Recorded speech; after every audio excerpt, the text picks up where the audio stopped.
Welcome to another episode of the Speak the Language podcast. We have a full house today in the Primos headquarters. We got Troy, the infamous Jimmy Primos himself, and Jordan Blissett. And here's what we're going to do. I know Jordan knows about this, but Troy and Jimmy, y'all may not know about this yet. We started this new thing. We did a podcast. We've done two of them now. We called them Embarrassment. And what we did is we told all these stories of like funny stuff that happened within us that never made it to a show. Either a camera wasn't running or whatever. But what we spun that into is we asked listeners to send in stuff that had happened to them. And we didn't really put boundaries on it. We've had fishing stories, hunting stories, whatever. But what we do is we get them to send them in. Usually do it at the beginning of the episode and we kind of read over it, kind of get the reaction out of everybody. Got some pretty funny ones. So I'm going to read one right now that just got sent in last week, and I'm just going to read straight what he sent. It's a pretty good story. So this is from Christopher Speck. He said, "Love your podcast, catching up on your YouTube channel. Keep up the awesome work." Thanks for that, Chris. Okay. A couple of years ago, my father and I were hunting on a 2,000-acre piece of public land in western Maryland, so northeasterner. For the last couple of years, we've been chasing a big 10-point that we've dubbed the name Swamp Donkey. We got out there about 5 a.m., took a couple-mile walk into our spot, and settled down. Come about noon, we hadn't seen anything, so I get up to use the facilities. I go find a nice tree, take off my coat and bibs, and set about doing my business. As soon as I assume the position, pants around my ankles, everything breaks loose. Couple of shots go off down the ridge, and I just panic. I jump up, run towards a tree that I thought I left my gun at, and I think, oh, I need my coat for Blaze Orange because he doesn't want to he's on public land. I understand that. So he runs to go get his orange, turn around, run back, put his orange on, runs back to the tree. Turns out he was at the wrong tree, no gun. So he's spinning around in circles looking for his gun, wide-eyed like a crazy person. Finally finds the right tree, sprint over to get his gun, get to the edge of the ridge, and there goes his buck trotting along out of the shooting lane. To this day, he says he still has dreams about that deer, and to this day, his father still cracks jokes on him. Who was shooting at the deer? I imagine it being public land if somebody didn't know. I thought I was waiting to hear like his dad killed the deer. No. Or something like that. They just said they'd been after this one for like 5 years, and then That's how it happens. nature calls upon him. He starts hearing shots go off. That's some bad timing right there. Oh, yeah. Yeah, well. Funny story riffing off of that. My dad was doing that same thing one time, and he had a couple pigs run up on him while he was in lock. Where was he at? He was in Mississippi. Yeah. I was just, while you were talking about that, I was thinking about a story that had nothing to do with going to the bathroom and everything, but when I was still living down in South Louisiana, hunting alligators for a living, I had put this 9.5-footer in a boat, shot him, put him in the boat, and was doing some stuff in the back of the boat. And, you know, alligators are like snakes. They'll move a little bit after you shoot them or whatever, and I heard just like a hide going across the bottom of the floor, and I turned around and looked, and this alligator standing up looking at me. And I commenced to stepping down off the back of the deck to go to the front to get him, and he commenced to walking towards me. And my gun was behind him. Well, I finally got to the gun, and then I'm thinking I can't shoot him in the boat. Lo and behold, the alligator finally winds up getting out of the boat, and I wound up killing him, but it wasn't nobody with me, but it was pretty funny because by the time he got out of the boat, everything that was in the boat, he had already knocked out of the boat. You know, what I like about Chris's story, though, it's I think we all can relate to it, but it was so easy in my mind to visualize exactly what he was talking about, you know. That's what. Or does that mean you've had this happen before? Not exactly, but I'm sure we've all had similar where we get caught. Wilbur says you have a phonographic memory or something like that. Yeah, something like that. Yeah, that's what's made this whole thing kind of fun since we've had folks sending stories in. Is more often sometimes we get like a crazy one, which is still funny, but a lot of times it's very relatable things. Like I think when was it, Jordan? A few weeks ago, that guy sent in a story. got a morning off of work, wanted to go fishing, and he wrapped his line around a sunken tree stump, and right when he went to go get it, a bunch of wasps shot out of the stump, and he had to bail off in the water. You know, we could probably fill up a whole year worth of podcasts with stuff that's happened to you over the years, Lake. Especially your first year. Yeah, we talked about that on that first podcast where Lake launched this idea. Yeah. And it was pretty. Yeah. I could think of one thing. I don't know if I mentioned this. I know I mentioned it in that first podcast when I was working over at Mossy Oak with Cuz, and we had that part of our television show called Homemade Videos, where people would send us stuff. And one video that reminds me of what this story you just told, there was a guy in a tree, I think it was in South Carolina, and he was sitting in a tree on the edge of a dirt road, and this logger comes driving by, pulls up, goes about 5 yards past and gets out the truck, and you can tell that cramp must have hit him like right then and there. This guy bails out of his truck, a roll of toilet paper in his hand, and runs like 10 yards from this guy. I never saw him in a tree. And just zips them pants down and goes about doing his business, zips his pants back up and leave. And the guy videoed the whole thing and sent us to it. We used it. It was hilarious. It was so funny. And I thought to myself, I said, I wonder if this guy that did, not the guy that videoed it, but the other guy, the logger, I wonder if he ever saw that footage and realized, holy smokes. That was me. So I right then and there, and that was well before trail cameras, I thought, dang, that's a heck of a surveillance camera right there, that fella sitting up in that tree. Yeah, it was pretty good. Needless to say, he didn't kill anything. No, yeah, I don't think poor Chris did either that day. And in his story, he never says if they got the buck they named Swamp Donkey or not. So, you know, I don't, honey, you know, maybe get him, maybe not. Swamp Donkey got the last laugh. But either way, Christopher Speck, thanks for sending that in. That was a pretty good laugh. And y'all continue to send them in. You can send them in to the Instagram page or to primosehuntingpodcast@gmail.com. So on to today's subject of discussion. This is a fun episode, or I think it's going to be a fun episode. So and Jimmy's kind of as per usual, you're kind of the centerpiece of the discussion. Thank you. So when this podcast comes out, you know, we always release on Monday, and like we said in past episodes, we've got new shows airing on Outdoor Channel every week now. And so when this comes out on Monday, the next day, Tuesday, is when one of our first airings is of that week, and that will be the show about. Now, correct me if I'm wrong. That was your first ever attempt at archery hunting an elk? Yeah, absolutely my first. You know, I've hunted all these years, but I usually did the rifle, muzzleloader hunts. So this is my first bow hunt for elk. So what I want to do, because that's such as usual, you know. At 73 and a half years old. At 73 and a half years old. I want to, because when Troy and Slade got finished working on that episode, you know, as we always do, we go in there and we watch it, and it's such a cool episode. It really is. There for a bunch of different dynamics, but I want to add on to that Outdoor Channel show. I wanted to have an in-depth discussion with you about it and just talk about your experience from start to finish, and you making the decision to, I'm going to bow hunt an elk at 73 and a half years old. Well, you know, it was a hunt that will stay in my memory till the day I die. You know, I've been on many hunts over the years, but that was something special. So how did all, remind me, I'm sure y'all know, if Jimmy or Jordan or Troy, how did all that get started, you know? I mean, because I actually went to Jimmy, because Jimmy always says, I don't know why y'all don't take me, I could do that. And for years we've kind of tossed it around, but I thought it over very deep, and got to thinking about several places on that ranch that we hunt in New Mexico, where we could get Jimmy to an elk or in. Yeah. And knowing that we're not after the biggest bull in the mountain, although he had some encounters with some giant bulls. But anyway, knowing Jimmy.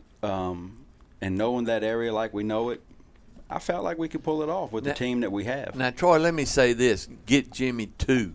I can get to any place on that ranch, but I just can't get there as fast as some of y'all. Well, yeah, that's the key. Yeah. That's the key of getting in there. And we've hunted that ranch for so many years and understanding and learning the elk on that ranch and knowing what they do.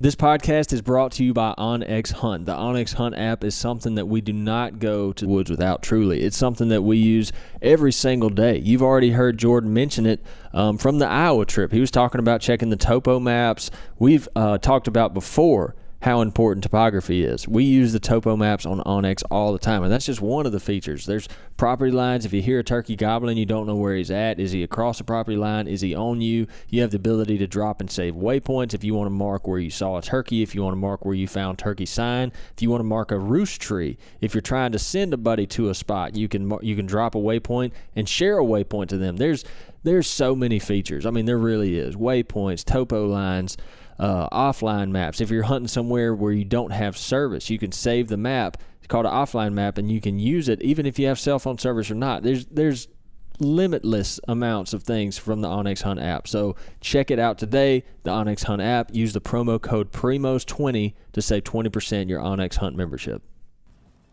But it was different this past year. But it was real dry. Anyway, the idea came up. Why you cut me off? Because that's how I do it. Wilbur's not here, so somebody's got to cut people off. So that's just rude. The idea came up, and y'all called me and said, "Do you think you could do a bow hunt, at the Ojo?" And I said, "Heck yeah, no problem, no problem." I've bow hunted for years. I taught Will how to use a bow, but I'm not. I figured this out. I hunt with a bow. I bow hunt. Yeah. But I'm not a bow hunter. I've been to Africa twice with a bow. I've been to Canada, shot bears with a bow. You've been on several hunts with a bow, that we videoed. And Troy's been on hunts with me where, he shows me missing a lot of deer or whatever with my bow. But so I've bow hunted for years. But, man, bow hunting elk is something I've never done. I always wanted to try it. So this is like a dream come true for me. Yeah, well, that was like kind of my perception too. As you put it perfectly, you hunt with a bow. You're not a bow hunter because it's no secret you're very much into guns. Love guns, yeah. Like yeah. one of the first like hunting rifle podcast we ever did was me and you, because we were having all these questions come around November when a lot of rifle season starts coming in, and I was like, well, there's no better person to talk to about rifle hunting than Jimmy. I mean, that's what you do. I mean, that now you've got the range, your store over there, it's a gun store. I mean, that's you. That's what you're centered around. You're a gun guy. But bow season comes in so early, usually around the 1st of October. Gun season doesn't start till almost the end of November or middle of November, whatever. So, just being in the woods, having that opportunity to go in there and hunt, it was just something I've always done. But, just ask me if I had a choice of what weapon to use, it'd be a gun anytime. So, if we get out there, we make the grand trip to New Mexico as we've done many times. What kind of preparation did you put forth towards this, Jimbo? A lot, Troy. I shot my bow every morning and every afternoon for 3 months. As soon as I knew I was going on this trip, Matthew's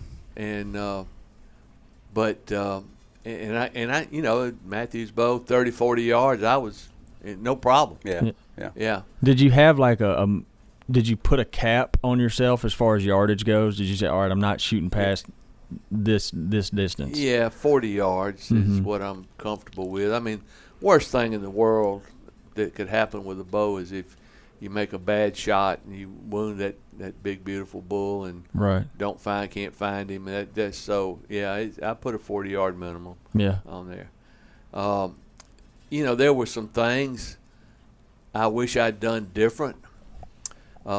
Number one, the poundage on my bow. I've always shot 61, 62 pounds, pull weight on my bow, and am comfortable with that. But I found out pretty quick that wouldn't work for me with an elk. I couldn't hold that bow back as long as I needed to. You see a bull coming towards you, and you got to pick a chance to pull that bow back and hold it to wait for the right opportunity to let go. And I had 2 or 3 bulls that I had pulled back on, and just couldn't hold it back. Started shaking, whatever. Yeah. You know, our team, they've made elk hunting bow hunting elk look so easy. It really, I was a victim of our own videos. Yeah. You know, you standing there, you got your bow, you know, and the big bull comes up. 5, you know, Jordan shot one on this hunt. What, at 5 yards, Jordan? I think it was 2 yards. Yeah. Well, you know, and then we just made it look so easy.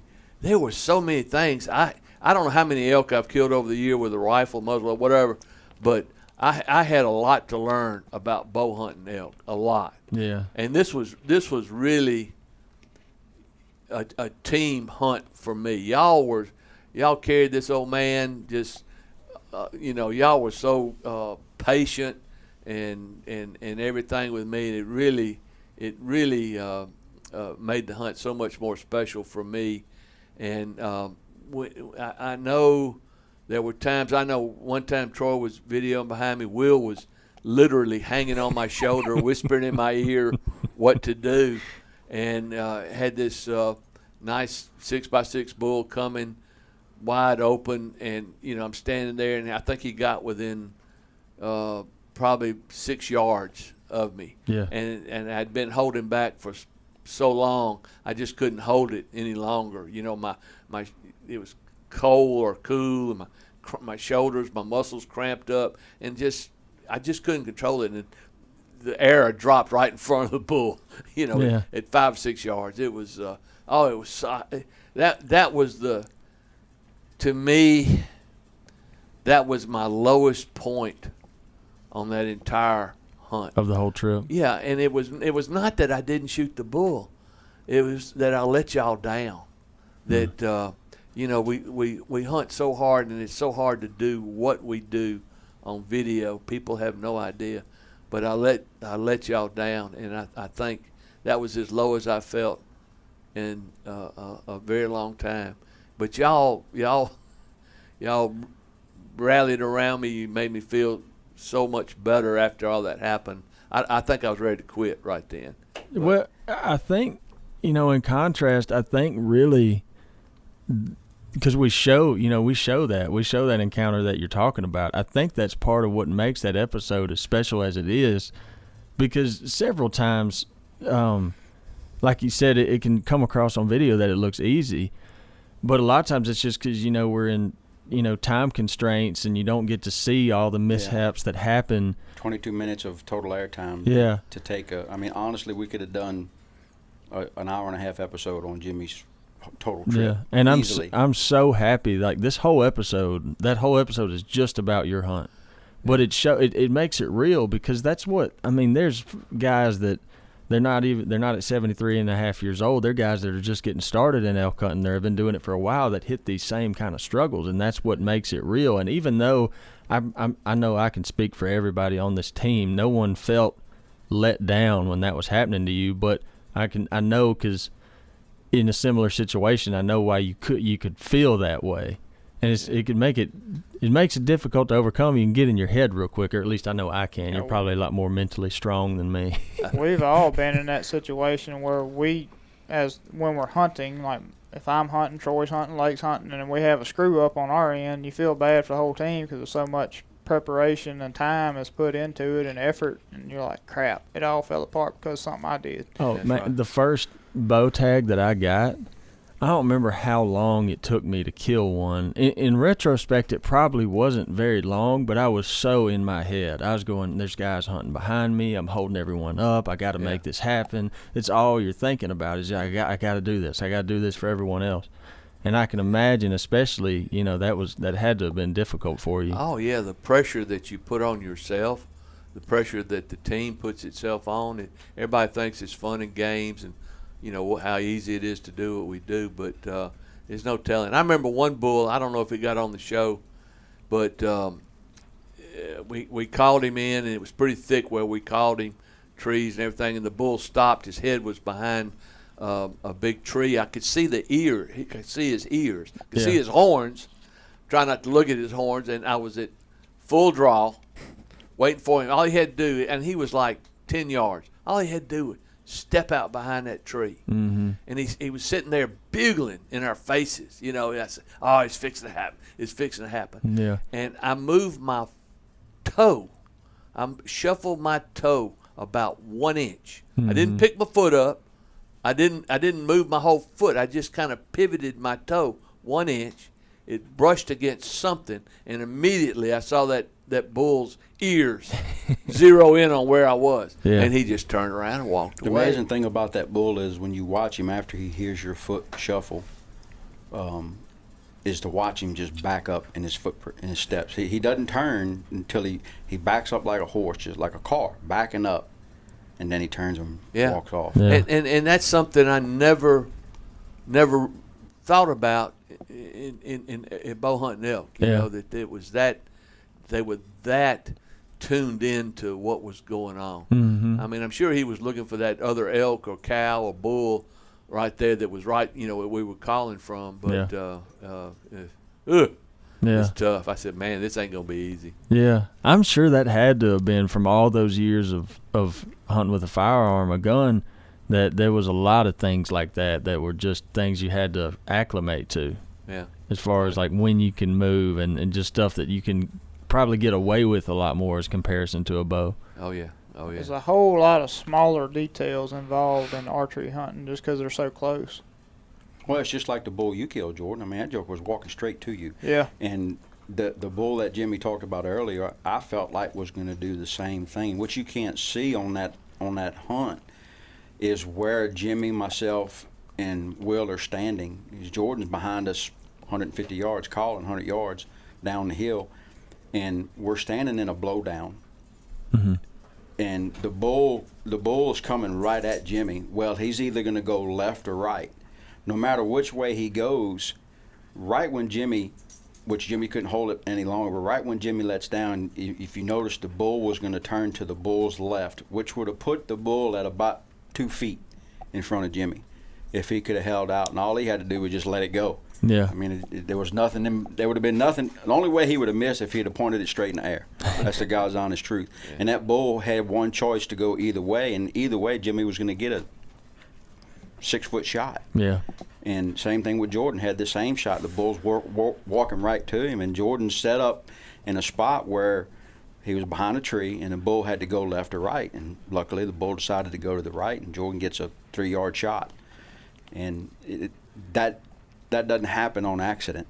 No. Those kind of situations. Yeah. You pick that spot, and you pick that tree, and that spot we picked with Jimmy was for that. But the only problem was Jimmy had to draw a lot earlier than he normally would. Mm-hmm. And like Jimmy made the comment in the episode when we sat him down about how he draws his bow. Jimmy tends to, with that extra poundage, and like he said, being a little bit older now, he kind of holds his bow up in the air and then draws it coming down. And as Jimmy found out, you can't do that. No. They pick you out in a heartbeat. Yeah.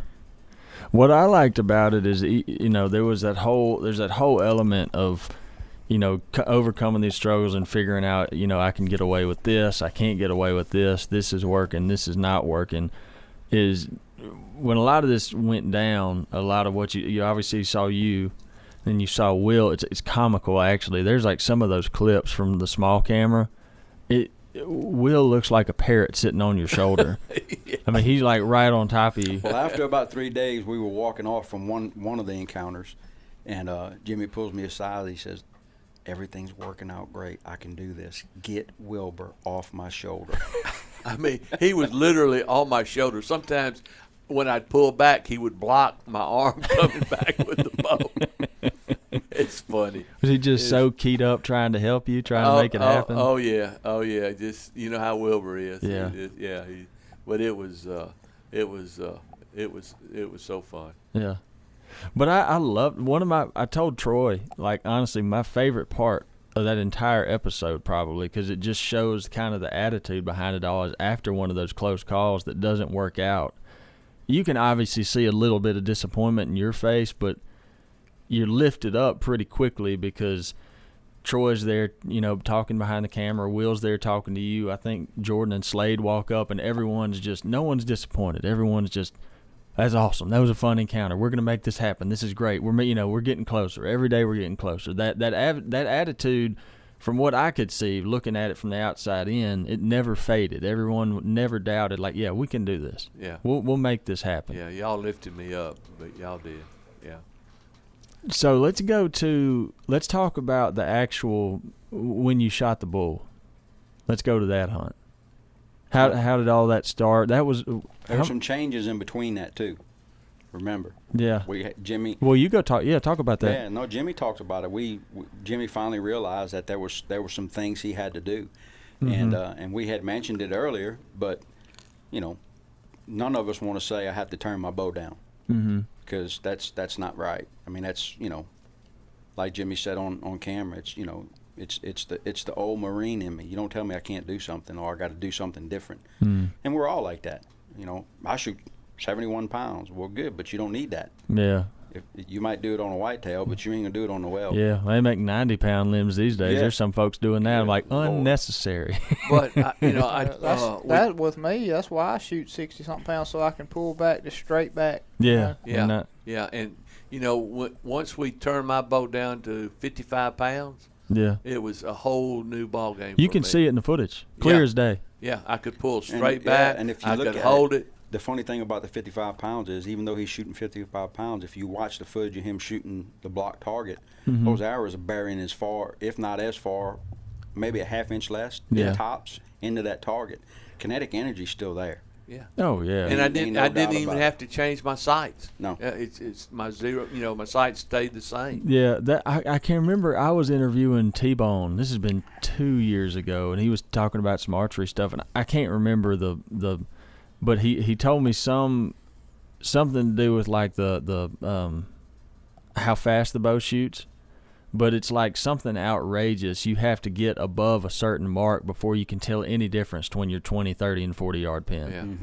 So that's I mean, to your point. I mean, and it ended up. Do you think you would have been able to make it happen had y'all not made that adjustment? No. As it turned out, I shot my bull. What was it? 98 yards. 198. That limit went out the window real quick. Didn't it? 198 yards. Actually, I think it was 38 yards. Mm-hmm. And I was ready to let that arrow go.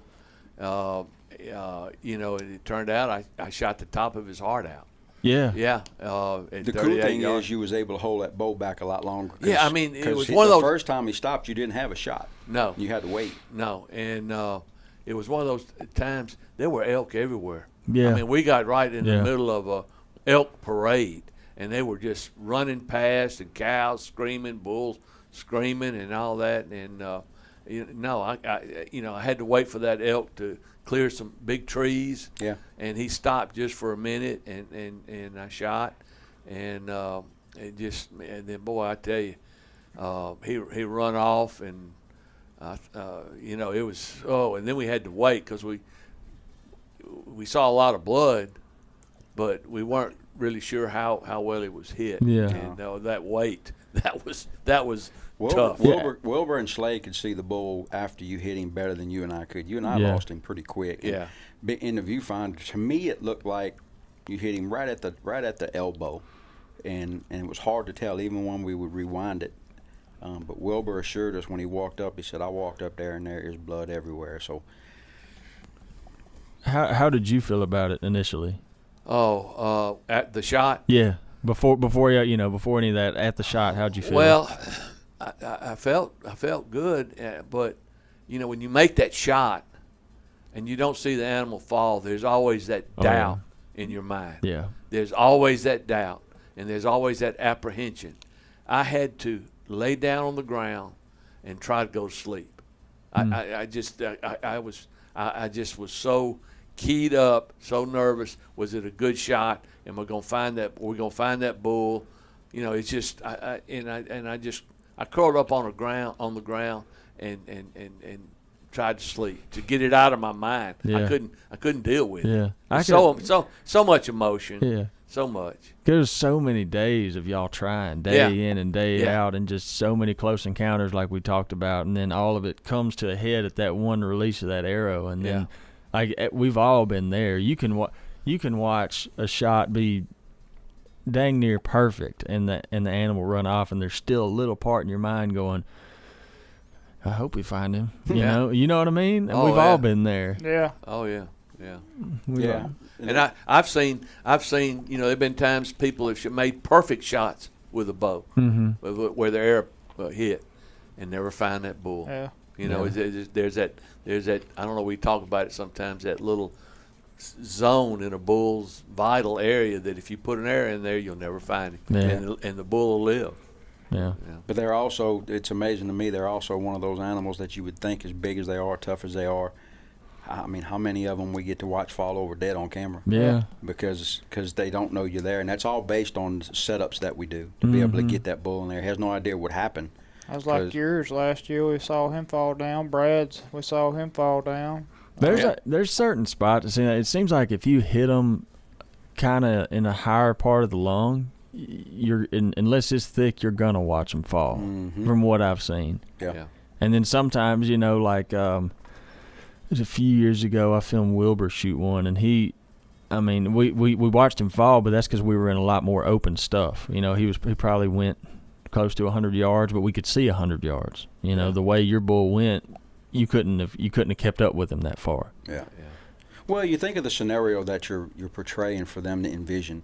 They're coming to, i.e., maybe a lost cow or cows, and they're coming to another bull that's in their area.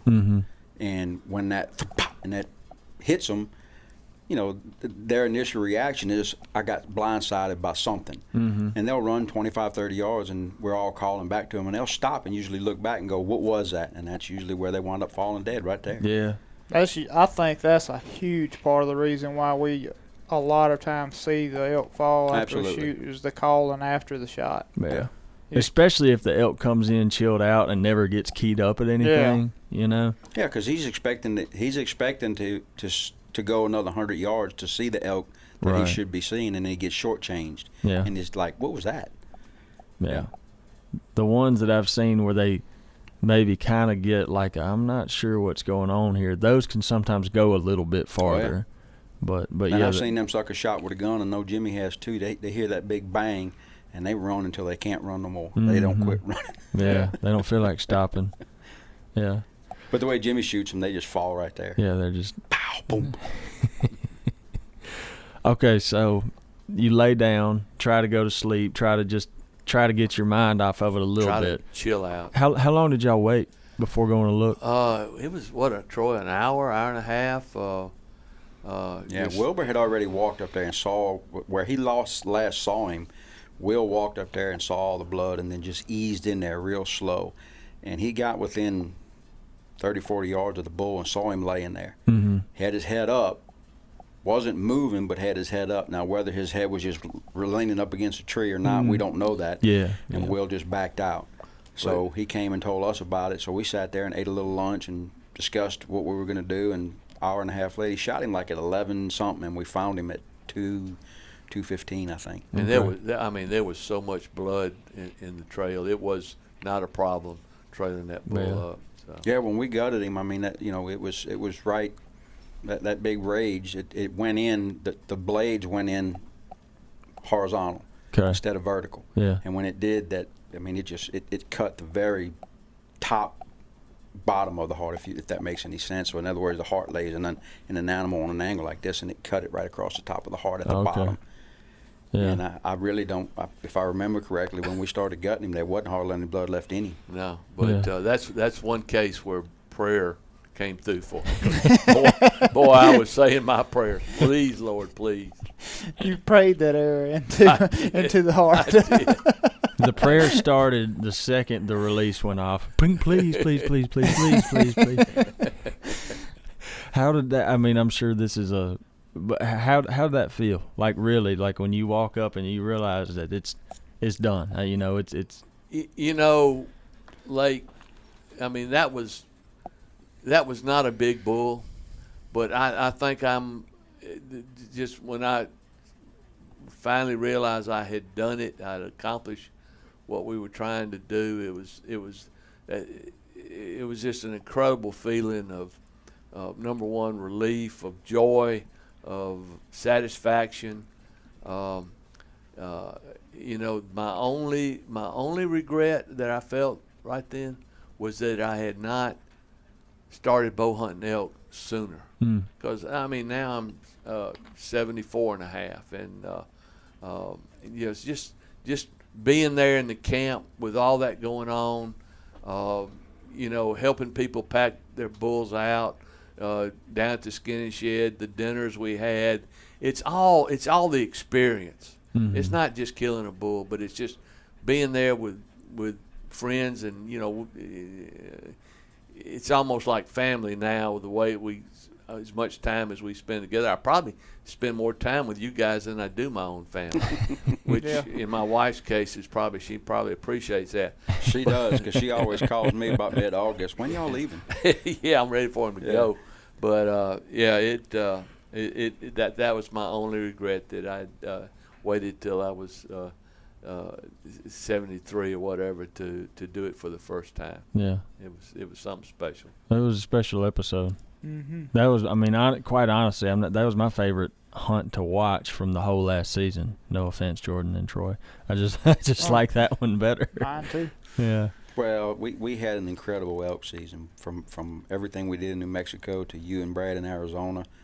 I mean, all good hunts. We had great weather. We had some obstacles to overcome. It was real dry out there, which really moved the elk around, and I honestly didn't believe we would have elk where we anticipated them to be to get Jimmy inside of that part of the ranch. Shoot, the first 3 or 4 or 5 days we were there, we were all thinking, this is going to be tough. Yeah. And then like a light switch. Yeah, and they just started spreading out. They just doing everything. And we did go a little bit early this year, and we've always said the magic time in that part of the world is about the 13th. And it's been proven. I mean, we were there 2 weeks. Yeah. 2 weeks. Yeah. I mean, that's what it is. People, when they watch this episode, like I said, they're going to watch 22 minutes. Yeah. There's however many hours there is in 14 days. We was there a long time. Well, the quest starts on Wilbur's episode, which just aired. And then, because Wilbur kills his bull his first morning out, got lucky. And then we start hunting with Jimmy. So, you know, Jimmy's there all 2 weeks with us, and it's pretty incredible to see some of the stuff that he saw. And my personal favorite, it's not him killing the bull, honestly. It's that spot and stalk that he did. I forgot about that. I forgot about that. To have somebody at his age to walk that far and get that close to that elk was a sure sign of stealth. But I mean, I've never seen an elk bed out there. And we walked out there that morning just to look at some elk, and just saw this one bull by himself, and we never really could tell much about him because he was 2.5 miles away. And he went in this little draw and never came out. And I said, well, heck, he's got to be there. So we made a loop, and man, we made that long walk, and Jimmy trekked, and we got right up there, 20 yards from him. But when he stood up, Jimmy couldn't get a shot at him. But he took off running. But you know, Lake was with me on that stalk, and no, that was me and Jordan. I mean, me I and thought Slade. it was Slade. Yeah, it was Slade. Yeah. It was Slade. Slade was, you know, Slade made that trip, and that made it even better having Slade there. We had everybody there. Yeah, and so it was. It was special because we don't get to hunt much with Slade anymore. We keep him in the office, you know. Well, you're going back this year. Yeah, gonna get to hunt. They got some fantastic antelope on this ranch, and I've never been able to hunt the antelope. So I'm going back hunting antelope. Be there while y'all are elk hunting to be a part of it again. So that's great. I'm excited. Yeah. It's elk season will never not be a special time, you know. Just that country and that time of year, it's just cool. But that was so cool. Being from here in the South, we used to always look forward to dove season, and I still do, but I haven't dove hunted in forever. But now we don't get to dove hunt because we're always gone during dove season. So elk season has taken place of our dove season in all sense of reality. For me, it has, because it's what gets us going. It's the beginning of it all. It's the kickoff. Yeah. But there's no that's what's funny about it is there's no ease into hunting season period. It's not like a slow climb. It's just boom, bugling elk. Well, if you think about it, you and I just left that ranch May the 10th, 11th. Yeah. and we're going right back. Yeah. We turkey hunted there, so Mhm. and here it is. And it seems like you just left when you get there because you really did. Yeah, every time you get out there, it feels like it's not like a reacclimation. It's a, well, we're back.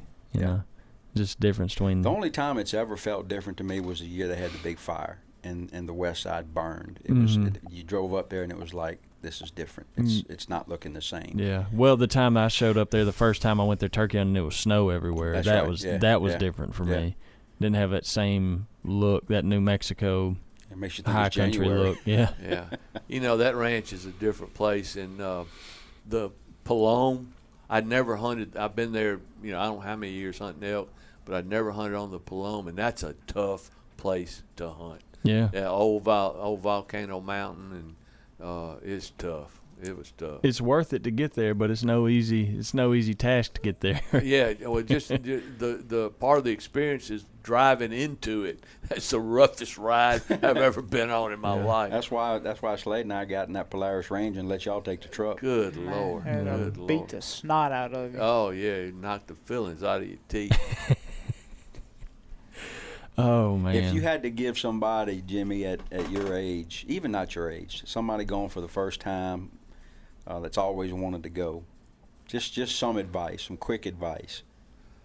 Well, first thing I would have done different is, as much as I would have hated it, I would have got with Will and got him to tune my bow a little bit different, to give me some tips, watch my shooting, that sort of thing. And that would be what I would suggest most people, is get with somebody that has bow hunted elk and been successful before. Yeah. And somebody you consider more of a experienced hunter. And for maybe elk. talk them through some scenarios of what could possibly happen, right? Don't watch our elk videos because it just looks too darn easy the way we're doing it. Don't believe it. It's Well, you know, tough. it's true, and you're right about that, because the simple fact of the matter is much footage that we have that hits the cutting room floor, which I'm not complaining, because I would, as an editor, I would much rather have a pile of footage on the cutting room floor this big than to be sitting there going, boy, if I had 10 more seconds, it would make it work. Yeah. But in all reality, the month that we spend elk hunting, we could do a 13-week series of shows. Oh yeah. Bar none, no doubt. Yeah.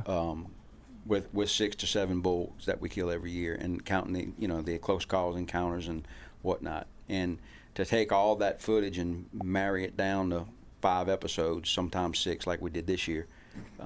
That's a lot on the cutting room floor, and like Jimmy said, it's not easy. No. It's not easy. No, it's not. Yeah, it's not, but it's part of the game. You know, as elusive as a whitetail buck is, it's hard to hunt with a bow as a whitetail. An elk is probably 5 to 10 times harder to do. Just different. Yeah. Being on the same plane with them, being on the ground. Yeah. I mean, not hunting from a tree stand. You're right there, face to face with them, and usually close. Yeah. So, It's different. It's fun though. it is. Absolutely incredible. Yeah. Well, y'all have anything else to add before we wrap this one up? I enjoyed it. My favorite thing is the smell of that time of the year in that part of the world. Yeah. There's nowhere else you can go to get that smell. I'm not sure if everyone else will agree with me here, but I like when we get out there and you go through somewhere where you can tell first you're like elk has been, and then the wind hits you right and you get the first smell of a bull elk. That's what I'm talking about. I love that. Yeah. I like Yeah. that. Musky urine smell. I like it. Can't beat it. Yeah. Even if Yeah, I smell that around you sometimes, Luke. took a page out of the elk book. Well, we got it. What do we got? About a month and a half or 2 months before we be out there. Yeah, did we again? ever decide on what day we leaving this year? I don't think so. Because Wilbur drew an Arizona tag this year. So he's going to be, you and he are leaving a little bit early again this year, like Yeah. you did last year with Brad, right? My elk schedule is basically the same as it was last year. It's just replacing Wilbur instead of Brad. Yeah. Because we're gonna get there and have I think we'll have 6 days in New Mexico before we have to leave, Oh, yeah. Oh, yeah. something like that, and then we'll go down to Arizona and hunt, which I'm looking forward to. Which we could do a whole episode when Brad's Arizona elk episode airs, because that was so wildly different than anything. Really? And when I knew it was very, very different was when Brad, who's been elk hunting way, way longer than me, said the same thing. He's like, "This is so different," but in a good way. Yeah. Obviously, in a good way. But yes. So yeah, when this podcast episode airs, it will be next Monday, and your television show about your elk hunt will be airing starting the next day. So Tuesday afternoon. Mm-hmm. So it's going to be interesting. It's going to be interesting to see the comments, and I think everybody's going to be they're going to be cheering Jimmy on. And I can only imagine the amount of hunters, me being one of them, that's been in that situation like him. And there's a lot of people that do go. The thing about elk hunting is it's about like whitetail hunting big mature bucks. Sometimes you get one chance, mm-hmm. and that's all you get. And luckily, we were in an area where we could give Jimmy an opportunity, hopefully at a multiple chances if he needed it, and we did. But you're trying to beat them at their own game. I've always said this: they live there 365 days a year. We just visiting, mm-hmm. and it's hard to beat them. But that's the one time of the year that you can. Yeah, when they're acting like that. Yeah. Well, I'm very happy with how that episode turned out. Yeah, Troy, you and Slade did a fantastic job on it, and I think it'll be perceived very well by everyone that watches it. Yeah, it's the truth. It's the truth. It's the truth. Yeah, So, it is. all right, well, guys, we'll wrap this conversation up. I hope y'all enjoyed it. If you have any questions or anything like that, as always, you can send them in to the Facebook page, the Instagram page. You can email them to the email, primosehuntingpodcast@gmail.com. And that's going to wrap us up. Thank you for listening to the Speak the Language podcast.